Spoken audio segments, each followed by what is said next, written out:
তো hello viewers, আসসালামু আলাইকুম। কেমন আছেন সবাই? আশা করি সবাই অনেক অনেক ভালো আছেন।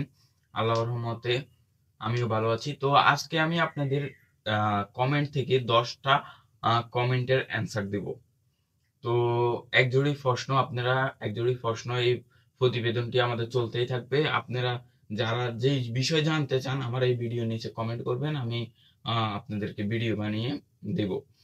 প্রথম প্রশ্ন যেটা, ওটা হচ্ছে গিয়ে আপনার যে যদি আমরা কি প্রতি রাতে ডিমগুলোকে ঘুরাবো কিভাবে যখন আমরা শুয়ে যাই। তো তা হচ্ছে গিয়ে আমি মনে হয় আপনাদেরকে প্রশ্নটি বুঝাতে পারিনি। কমেন্টটা হচ্ছে গিয়ে এইরকম যে রাত্রে যখন আমরা ঘুমাই যাব তখন আমরা 2.5 ঘন্টা পর পর ডিমগুলোকে কিভাবে ঘুরিয়ে দিব হাত দিয়ে।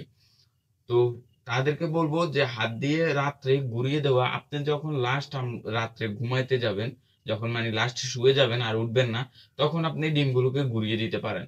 আর সকাল যখন ফজরের নামাজের সময় আপনি উঠবেন তখন আপনি ডিমগুলোকে ঘুরিয়ে দিবেন।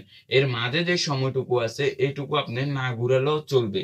দিনে নর্মালি আপনার 5 বার ঘুরতে হবে। প্রশ্ন 1 শেষ।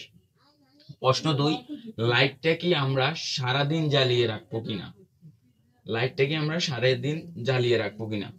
লাইটটা আপনার দিন রাত 24 ঘন্টায় জ্বালিয়ে রাখতে হবে। শুধু একটা জিনিস হচ্ছে গিয়ে আপনি তাপমাত্রা যদি কন্ট্রোল না করতে পারেন, যে আপনার লাইটটাতে তাপমাত্রা অধিক হয়ে যাচ্ছে বা কমে যাচ্ছে, তাহলে গিয়ে আপনার লাইটটা অফ অন করতে হবে।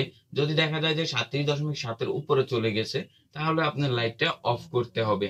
না হলে যদি আপনার যেসব অটো কন্ট্রোলার গুলো আছে W1209, যেটা দিয়ে আমি করতে বলি, এরকম অনেক কন্ট্রোলার আছে যেগুলো দিয়ে আপনারা যদি তৈরি করেন তাহলে আপনাদের আর লাইটটা অটোমেটিক কাজ করবে, তাপমাত্রাটা অটোমেটিক কন্ট্রোল হবে, আপনাদের আর ধরতে হবে না। প্রশ্ন দ্বিতীয় গেল। 3 নম্বর প্রশ্ন হলো, আমরা ডিমগুলোকে দিনে কয়বার ঘুরাবো। আমরা ডিমগুলোকে দিনে অন্তত নর্মালি আপনি 5 থেকে 6 বার ঘুরাবেন, নর্মালি 2.5 ঘন্টা পর পর। আহ 3 নম্বর প্রশ্ন শেষ। 4 নম্বর প্রশ্ন হচ্ছে গিয়ে আমরা বাটিতে যে পানি দিই ওই পানিটি কতক্ষণ পর্যন্ত রাখবো, বা পানিটি শুকিয়ে গেলে দিতে হবে কিনা। অবশ্যই আপনি পানিটি শুকিয়ে যাওয়া পর্যন্ত অপেক্ষা করা যাবে না। আপনি বাড়ি থেকে সামান্য একটু পানি কমে গেলে আপনার আবার পানিটা দিয়ে ভরপুর করে দিতে হবে।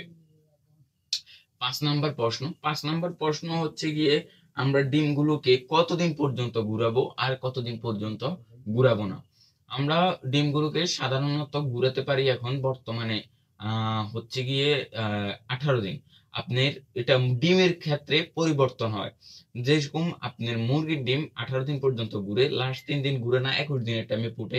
হাঁসের ডিম আবার আপনার 25 দিন পর্যন্ত ঘুরানো লাগে, লাস্ট 3 দিন 28 দিনে ফুটে, ঘুরানো লাগে না। আপনার আবার কোয়েল পাখির ডিম বা আমাদের যে কবুতরের ডিম, ওগুলা হচ্ছে 18 দিনে ফুটে, 15 দিন পর্যন্ত ঘুরানো লাগে। এটা হচ্ছে আপনার ডিমের ক্ষেত্রে ভাবে ডিম কতদিন ঘুরাবেন, ওইটা সম্পূর্ণ দিনেই কিন্তু ঘুরাতে হবে, যেদিন বসাবেন ওই দিন থেকে। 5 নম্বর কোশ্চেন গেল। 6 নম্বর কোশ্চেন হলো যে বাচ্চা আমরা হ্যাচিং করব কিভাবে। বাচ্চা আমরা হ্যাচিং করব যখন, তখন একটা জিনিস আমাদের খেয়াল রাখতে হবে, আমাদের যে আর্দ্রতাটা আছে ওই আর্দ্রতাটা কিন্তু আপনার 60-এর উপরে রাখার চেষ্টা করবেন, তাহলে আপনার বাচ্চাগুলো পার্সেন্টেজ এরকম 90%, 95% এরকম আসার সম্ভাবনা থাকে। আর যদি আপনি আহ আর্দ্রতাটা কমিয়ে দেন, যদি 40-এর নিচে থাকে, এতে আপনার উম, ভিতরেও কিন্তু বাচ্চা হবে, বাচ্চাটা কিন্তু ভিতরে হবে কিন্তু বাচ্চাটা মারা যাবে। 6 নম্বর কোশ্চেন শেষ। এরপরে হচ্ছে 7 নম্বর যে কোশ্চেনটা, ওটা হচ্ছে গিয়া আপনার যে বাচ্চা আমরা হ্যাচিং করার পরে ভিতরে কার্টুনের ভিতরে বা যে ইনকিউবেটরে ফুটাই কতক্ষণ রাখবো। বাচ্চা আপনি ফুটার পরে শুধু একটা জিনিস খেয়াল রাখবেন, বাচ্চাগুলো যখন শুকনো হয়ে যাবে, মানে বাচ্চাগুলো হাঁটার উপযুক্ত হয়ে যাবে, তখন বের করবেন, তখন বের করে নিবেন। 7 নম্বর কোশ্চেন গেল। 8 নম্বর কোশ্চেন হচ্ছে গিয়ে বাচ্চাগুলোকে আমরা খাবার কখন দিব। ইনকিউবেটারে বাচ্চা ফুটার পরে খাবার দিব কিভাবে বা খাবার কখন দিব। ইনকিউবেটারে যখন আপনার বাচ্চা ফুটবে তখন আপনি 24 ঘন্টা পর্যন্ত কিন্তু বাচ্চা কিছু খায় না। 24 ঘন্টা পর্যন্ত বাচ্চা কিছু খায় না। আপনি 24 ঘন্টা পর্যন্ত বাচ্চাকে কোনো খাবার দেওয়ার দরকার নেই। 24 ঘন্টা পরে আপনি খাবার দিবেন। 24 ঘন্টা পরে কি খাবার দিবেন এই টপিকে ভিডিও আছে, চাইলে আপনারা আমার চ্যানেল থেকে ঘুরে আসতে পারেন, ভিডিওগুলো দেখতে পারেন। এবং 9 নাম্বার কোশ্চেন হচ্ছে গিয়ে আমরা যে বুটার করি আসলে বুটারের ভিতরে আমরা যে পেপারে খাবার খাওয়াই ওটাকে আসলে পেপারের নিচে যে ভুসিগুলো দিই এগুলো আমরা কি রকম রাখবো।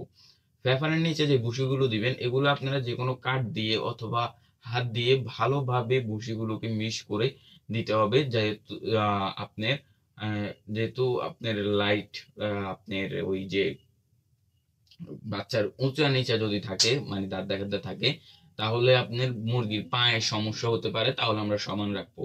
এবং সর্বশেষ যে কোশ্চেনটা আছে ওটা হচ্ছে গিয়ে আপনার যে আপনি লাইট বাল্ব কত ওয়াট ইউজ করবেন। এবার বাল্বেরটা আপনাদেরকে একটু বিস্তারিত বলবো, এই জন্য বাল্বেরটা লাস্ট পর্যন্ত রেখেছি। বাল্বেরটা আপনারা বাল্ব যখন ইউজ করবেন তখন আপনারা একটা কাজ করবেন কি, বাল্বের যে আপনার কার্টুন দিবেন, আপনি কার্টুন বা যেটাতে ফুটাবেন ওটা অনুযায়ী আপনি বাল্বটা দিবেন। যদি অটো মেশিন হয় তাহলে তো অটোই কন্ট্রোল করবে, আপনি বাল্ব 100 ওয়াট দেন, 60 ওয়াট দেন, 25 ওয়াট দেন, ওটা অটোমেটিক কাজ করবে। আর যদি আপনি হাতে করেন তাহলে আপনি প্রথমে 60 ওয়াট দিতে পারেন, 100 ওয়াটের দরকার নাই। আমার প্রথম ভিডিওতে ভুল হয়েছে এই জন্য আমি বলে দিতেছি 60 ওয়াট ইউজ করবেন। যদি আপনি 60 ওয়াটে দেখতে চান তাপমাত্রা অনেক বেশি হয়ে যাচ্ছে তাহলে আপনি 25 ওয়াটের বাল্ব ইউজ করতে পারেন।